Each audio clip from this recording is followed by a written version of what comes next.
नमस्कार बच्चों, कक्षा 9वीं हिंदी विषय के अंतर्गत व्याकरण खंड में हम आज पुनः चलते हैं और व्याकरण खंड के इस रूप में आज हम पढ़ेंगे अनुस्वार, अनुनासिक, नुक्ता और आगत। ये ध्वनियां होती हैं एक्चुअली, और इन ध्वनियों को समझना, इनके रूप से अवगत होना, इनके रूप को ध्यान में रखना ताकि हमारी अशुद्धियां ना हो, इसके लिए बहुत आवश्यक है। तो ये महत्वपूर्ण बिंदु है आपका अनुस्वार। छोटी सी गतिविधि है, छोटा सा रूप है इसका, लेकिन अशुद्धि के मामले में, अशुद्धि के विषय में इसका स्थान सर्वोपरि माना जाता है।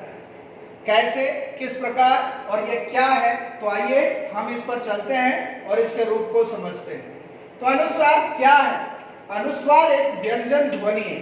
इसका उच्चारण व्यंजन की तरह होता है, ठीक है। इसके उच्चारण में नाक से अधिक सांस निकलती है, हवा निकलती है, और मुख से कम हवा निकलती है। अनुस्वार कैसा होता है, इसका रूप कैसा होता है, तो उसको हम समझें। तो अनुस्वार की ध्वनि आने पर इसका प्रयोग बिंदु के रूप में किया जाता है। वास्तव में बिंदु का प्रयोग बहुत व्याकरण के अंदर महत्वपूर्ण है। पहले के समय में हिंदी के अंतर्गत शुद्ध जो रूप कहलाता है वो यही है। ये जो लिखा हुआ है शुद्ध रूप यही है, लेकिन मानक हिंदी के अंतर्गत सीबीएसई ने इस पंचमाक्षर को अनुस्वार के रूप में स्वीकार कर लिया है। इसलिए इसी रूप को लिखना सीबीएसई के लिए यह महत्वपूर्ण समझा जाता है। या आप ऐसा कर सकते हैं कि इस रूप को समझना और इस रूप को लिखना बहुत जरूरी है। तो कैसे? तो सबसे पहले हमें पंचमाक्षर रूप का ज्ञान होना आवश्यक है। तो पंचमाक्षर क्या कहलाता है? तो कवर्ग, चवर्ग, टवर्ग, तवर्ग और पवर्ग। हम जो वर्गीय व्यंजन इससे पहले हम पढ़ चुके हैं, और वर्गीय व्यंजन में जो 5 वर्ग होते हैं, कवर्ग होता है, चवर्ग होता है, टवर्ग होता है, तवर्ग होता है और पवर्ग होता है। तो आप देखिए कि हमारे कवर्ग में हम जब आते हैं तो अंग, ये आपका पंचम वर्ण होता है। चवर्ग में जब हम आते हैं तो आपका इया, ये आपका पंचम वर्ण होता है। और जब हम टवर्ग में आते हैं तो टाठा, डाठा, अणा, यह आपका पंचम वर्ग होता है। फिर इसके बाद तवर्ग में आते हैं तो ना, और पवर्ग में आते हैं तो मा। ये 5 वर्ग होते। तो हमारा ये हो गया कवर्ग में, ये हो गया चवर्ग में, ये हो गया टवर्ग में, ये हो गया तवर्ग में, और ये हो गया पवर्ग। ये 5 वर्गों के ये पंचमाक्षर ही, ये 5वें अक्षर पंचमाक्षर कहलाते हैं। अब पंचमाक्षर का जो रूप है तो वो लिखने में कैसा आता है? तो जैसे अंग का रूप आ गया तो अंक लिखना हमको ऐसा चाहिए। इसका नियम ये है कि इस बिंदी के बाद, इस अनुस्वार के बाद जो अक्षर आएगा, यदि वह वर्गीय व्यंजन है तो वर्गीय व्यंजन का 5वां अक्षर हो जाए। ये नियम है, संधि के अंतर्गत आपने पिछले साल में पढ़ा होगा। तो ये क है, इस अनुस्वार को क्या होना चाहिए? तो अंग होना चाहिए। तो अंग लिखने के लिए यहां पर हमने लिख दिया अंक, दिनांक। तो ये रूप जो होता है वह पंचमाक्षर का रूप कहलाता है। जब हमें इसे अनुस्वार रूप में लिखना है तो नियम क्या है कि अगर किसी वर्ण के पहले पंचमाक्षर दिखाई दे रहा है तो उस पंचमाक्षर को आप इस अनुस्वार के रूप में, अर्थात बिंदु के रूप में लिख सकते हैं। अब बिंदु के रूप में लिख दें तो जैसे झंडा लिखा तो यहाँ पंचमाक्षर ण है, इस पंचमाक्षर को हमने बिंदु के रूप में लिख दिया, अनुस्वार के रूप में लिख दिया, तो ऐसे लिखावट का रूप बन जाएगा झंडा। पंथ में ना को हटाकर अनुस्वार रूप दे दिया तो पंथ, गंगा में अंग को हटाकर अनुस्वार रूप दिया तो गंगा, पंप में माँ को अनुस्वार रूप दिया तो पंप, अंक में यहाँ पर अंग हटाकर हमने अनुस्वार रूप दिया तो अंक, पंच इया को हटाकर हमने अनुस्वार रूप दिया तो इसका स्वरूप बन जाएगा पंच। अब बच्चों इसमें आपको यही ध्यान में रखना है कि परीक्षा में यदि आता है कि आपने इस अनुस्वार को पंचम रूप में लिखिए तो ऐसे लिखना है, इस पंचमाक्षर को अनुस्वार रूप में लिखिए तो इस प्रकार लिखिए, तो कुल मिलाकर के इस प्रकार का रूप होता है। अब इस अनुस्वार को लगाने के बहुत सारे नियम होते हैं, उन नियमों की ओर चले तो पहला नियम आपका ये है, ठीक है। दूसरे नियम पर आइए तो यदि किन्हीं पंचमाक्षरों का प्रयोग किसी शब्द में एक साथ प्रयोग हुआ है, ठीक है, तो पहला पंचमाक्षर अनुस्वार में परिवर्तित नहीं हो। यह भी एक नियम है कि कहीं भी पंचमाक्षर एक साथ दो दो बार आया है, दो दो बार का तात्पर्य है जैसे हमने न लिखा तो न दो बार आया, जैसे हमने इया लिखा तो इया दो बार आया, जैसे हमने म लिखा तो म दो बार आया, हमने जैसे और अंग लिखा तो अंग ऐसे दो बार आ गया, ठीक है। तो ऐसे जो दो दो बार आएंगे, सिर्फ हम बात किसकी कर रहे हैं, अंग, इया, न और मा, पांचवें अक्षर। तो पांचवा अक्षर अगर दो बार रिपीट हुआ है तो पहला अक्षर आप उसे बिंदु में अनुस्वार के रूप में नहीं लिखेंगे। उदाहरण देखिए, उचित प्रयोग इसका यह है, और अगर आप ऐसा अनुस्वार में आप उसे अनुस्वार बना के ऐसा लिख देते हो तो यह अनुचित प्रयोग है, गलत शब्द होगा। देखिए अन्न, इसे ऐसा ही लिखा जाएगा, दो ना ही आएंगे, आप इसे ऐसा नहीं लिख सकते। वांग्मय, आप यहाँ पर अंग आया फिर म आया तो दो पंचमाक्षर हो गए, इस अवस्था में आप इसको ऐसे नहीं लिख सकते, इसको ऐसा ही लिखना पड़ेगा। सम्मेलन, दो माँ एक साथ आए तो आप इसे एक माँ को अनुस्वार नहीं बना सकते, ज्यों का त्यों लिखा जाए। सम्मान, इसमें भी दो माँ है, एक साथ ही लिखे जाएंगे, इस अनुस्वार के रूप में नहीं लिखे जाएंगे। उन्मुख, ना और माँ दोनों पंचमाक्षर, तो आप इसे ऐसा नहीं लिख सकते, उच्चारण करते ही नहीं बने, ठीक है। तात्पर्य क्या है, स्पष्ट है कि जिन शब्दों में पंचमाक्षर दो बार आए उनमें से आप अनुस्वार का नियम नहीं लगाए, नहीं तो वह रूप गलत रूप बन जाए। तो यह आपका दूसरा नियम। तीसरे नियम में आइए, यदि पंचमाक्षर अंग, या, ना का प्रयोग या, व, ह से पहले किया गया है तो पहला पंचमाक्षर अनुस्वार में परिवर्तित नहीं हो। अब देखिए यहां पर भी वही नियम है, लेकिन नियम जो अभी आपने 2 नंबर पर पढ़ा, ये वाला जो रूप पढ़ा वही रूप आपका ये भी है, लेकिन इसमें क्या है, या, वा और हा, इन अक्षरों से पहले अगर पंचमाक्षर आया है तो वह अनुस्वार में परिवर्तित नहीं होगा। रूप देखिए तो पुण्य, या है, या से पहले अणा, तो ण जो है वो पंचमाक्षर है, आप इसे ऐसा लिखने की बजाय ऐसा लिखेंगे तो गलत हो जाएगा। तो यहाँ पर पंचमाक्षर का अनुस्वार नहीं है। एक नियम वो था जिसमें दो डबल रिपीट होने पर आपका पहला या दूसरा कोई भी अनुस्वार के रूप में परिवर्तित नहीं होगा। दूसरा है य, व, र और हा, इन अक्षरों के प्रयोग होने पर आपका ये पंचमाक्षर कभी भी अनुस्वार के रूप में बदलेगा नहीं। तुम्हारा लिखना है तो मां ही लिखना पड़ेगा, बिंदी रख कर अनुस्वार का प्रयोग करके आप ऐसा नहीं लिख सकते। आगे देखें, चौथा आपका श, स, श, ह, ये ऊष्म व्यंजन, इनसे पहले लगने वाले अनुस्वार को पंचमाक्षर में बदला नहीं जा सकता। अभी आपने क्या देखा था कि इनसे जो या, रा, ला, व थे, इनसे अगर पहले पंचमाक्षर आता है तो उसे अनुस्वार नहीं बना सकते, लेकिन वही एक दूसरा नियम आता है कि अगर ऊष्म व्यंजन से पहले आता है तो आप उसे पंचमाक्षर नहीं बना सकते। जैसे यहां देखिए अंश लिखा है, तो आप इस अनुस्वार को पंचमाक्षर में नहीं लिख सकते। फिर ऐसे ही वंश लिखा है तो इस अनुस्वार को आप न में परिवर्तित नहीं कर सकते। हंस लिखा है तो इसको आप अनुस्वार में पंचमाक्षर में परिवर्तित नहीं कर सकते। यहाँ पर संहार लिखा है, अनुस्वार को पंचमाक्षर में नहीं बदला जा सकता।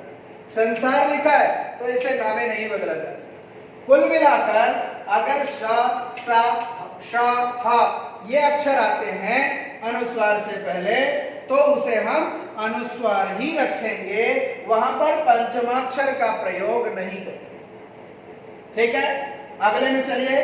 पांचवा नियम आपका क्या कहता है? यदि सम उपसर्ग के बाद अंतस्थ व्यंजन या र, ला और वा या फिर ऊष्म व्यंजन श, सा, स, ह व्यंजन आए तो म को अनुस्वार हो जाता है।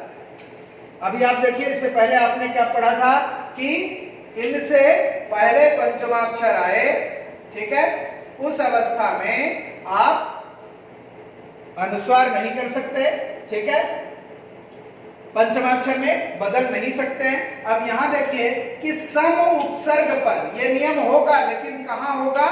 सम उपसर्ग के साथ में। तो कैसे? सम प्लस यंत्र, तो इस म को अनुस्वार में बदल दिया जाएगा, तो उचित प्रयोग क्या बन जाएगा? संयंत्र। सम उपसर्ग के बाद रचना आएगा तो सम में म जो है अनुस्वार में चला जाएगा संरचना। सम प्लस लाभ, तो इस म को अनुस्वार में लिखेंगे संलाप। सम प्लस वाद, तो म का अनुस्वार हो जाएगा संवाद। सम प्लस सार, सम म का वो हो जाएगा रूप, इस प्रकार बदल जाएगा। अब हम अगले रूप में प्रवेश करते हैं, अनुनासिक। अनुनासिक क्या है? चंद्र बिंदु का प्रयोग उच्चारण की अवस्था में मुख और नाक दोनों से हवा निकलती है, लेकिन नाक से कम और मुख से ज्यादा हवा निकलती है। इसका उच्चारण करते समय आप ध्यान में रख सकते हैं। इसे चंद्र बिंदु भी कहा जाता है। नाम क्या है? अनुनासिक, परंतु इसे चंद्र बिंदु भी कहा जाता है। इसका लेखन कैसा होता है? तो ऐसे दांत, आंख, वहां, चांद, ऐसे इसका लेखन के रूप में दिखाई देता है।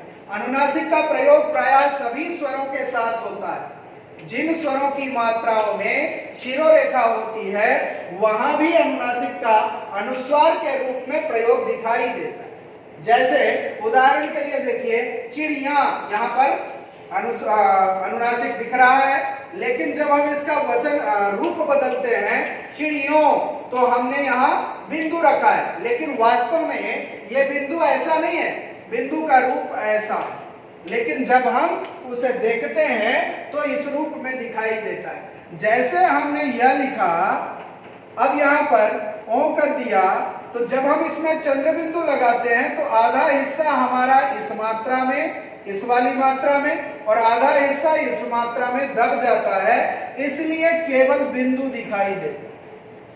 वास्तव में होता कैसा है? ऐसा। लेकिन इन मात्राओं में और इस मात्रा में और इस शिरोरेखा में दब जाने के कारण केवल अनुस्वार दिखाई देता है। इस बात का आप विशेष रूप से ध्यान रखें। आगे चले तो देखिए, बहुवचन रूप में भी अनुस्वार का प्रयोग किया, अनुनासिक का प्रयोग किया जाता है। अब यहां देखिए, जैसे दवाई, तो यहां पर दवाई यहां लग करके यहां अनुनासिक का प्रयोग होता है। कलाई, कलाइयां, नदी, नदियां, बहु, बहुएं, बधु, बधुएं, सभा, सभाएं, साधु, साधुओं, ध्वनि, ध्वनियां, चिड़िया, चिड़ियां, आंख, आंखें। तो ये रूप यहाँ पर आपको सभी में अनुनासिक का रूप दिखाई दे। आगे देखिए, अनुनासिक के स्थान पर यदि अनुस्वार का प्रयोग करते हैं तो प्रायः उस शब्द का अर्थ बदल जाता है।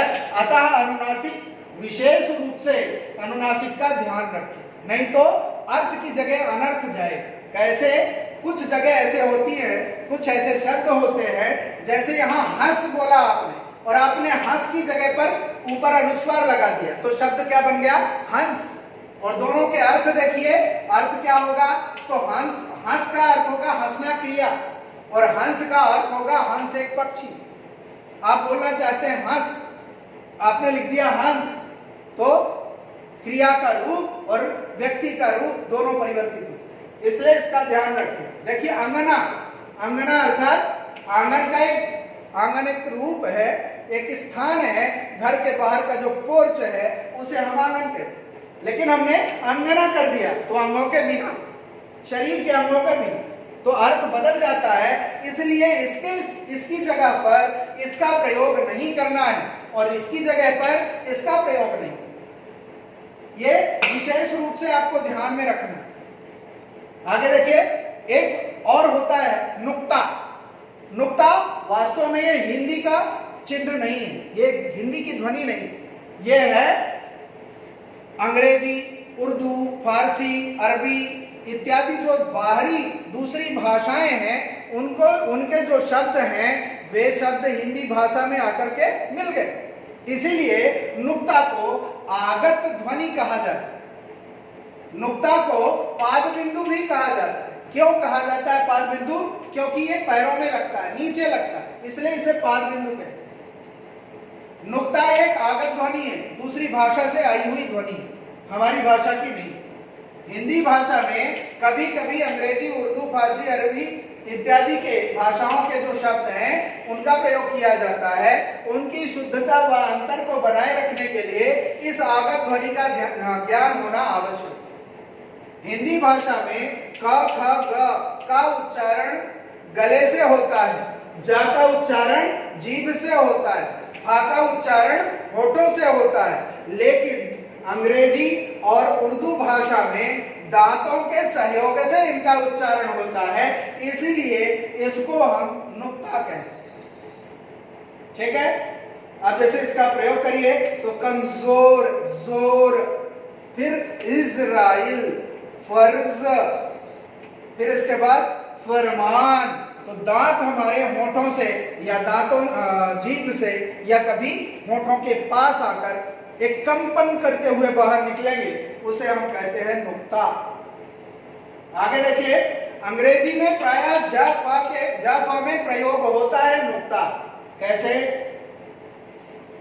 तो फ्रिज, यहां पर फर्ज लिख गया, ये उर्दू का है, आप फ्रिज कर लेना। तो फ्रिज, फिर फादर, तो यहां पर ये फा में नीचे नुक्ता लगा।